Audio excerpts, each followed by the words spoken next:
We are back now with the investigation launched by the WNBA after fans allegedly hurled racist comments at Chicago Sky star Angel Reese during Saturday's game against the Indiana Fever and Caitlin Clark. The WNBA releasing a statement saying in part, quote, "The WNBA strongly condemns racism, hate, and discrimination in all forms. They have no place in our league or in society. We are aware of the allegations and are looking into the matter." Both teams saying they're committed to keeping their players safe and are cooperating with the league's investigation. We're joined now by Renee Washington. She is the co-host of Front Office Sports Today. Renee, thank you so much for joining us. Look, we can get into the nitty-gritty details here of kind of how tension was building or appearing to build on the court, but let's start with playing a little bit of sound we have heard from Angel Reese. This is from her podcast, Unapologetically Angel, last fall. She talked about how she said she has been in multiple instances on the receiving end of a lot of hatred. Let's listen to that and then we'll talk right after. It's really just the fans, her fans, the Iowa fans, now the Indiana fans that are like, they ride for her. And I respect that respectfully, but sometimes it's very disrespectful. I think there's a lot of racism when it comes to it, and I don't believe she stands on any of that.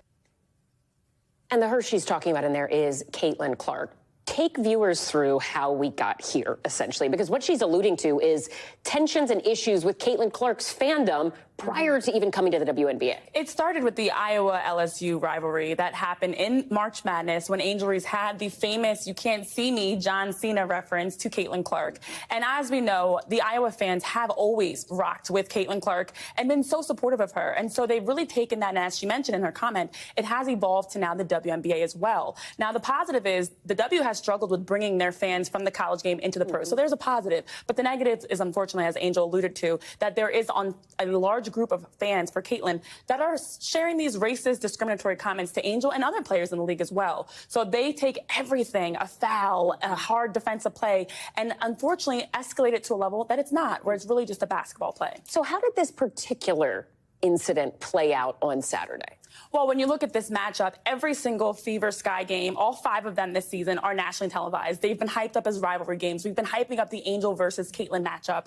And as the game was building, tensions were there. And not just in this game, in other games as well. I think of the Aces Liberty game as an example, where we saw another technical and players going at it. But this one's different because it's Caitlin versus Angel. It's like Magic Johnson versus Larry Bird. It has this rivalry feel that everyone's on the edge of their seats. And as the game escalated and the Fever were dominating the Sky and won by 35 in that game, it shifted the focus to how players were reacting. And Angel felt she was getting fouled in previous plays. And that possession, it was Caitlin Clark coming in to stop her from a layup, which is a good basketball play to force her to go to the line. But again, it's Caitlin and Angel, so nothing with them is ever simple. It's always escalated to a higher level. Talk to us about the fans in this instance and even past instances, because we heard Angel Reese saying that she doesn't believe Caitlin Clark stands for that.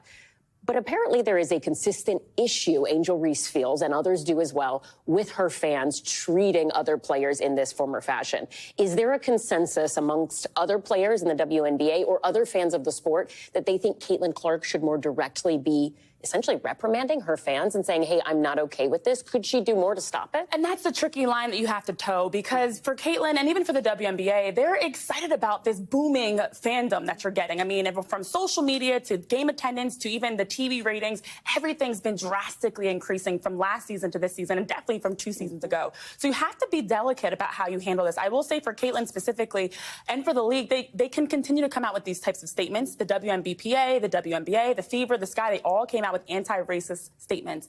But you do have to continue to do more and find a way to show we're competing, but we also are going to be able to step off the court and still be fine. There's no need or no room, I should say, and space for discrimination. So I do think there's a way that it can be done, but I feel like right now Caitlin and both Angel continuously keep saying it's just basketball. We respect each other. We're just playing hard. They just want to play. And they just want to play. And we see the same thing on the men's side all the time, yet we don't talk about it because we look at it as just a good basketball competition. So I will say they can continue to just be politically correct, supportive, and just continue to lead with it's a basketball-first mindset.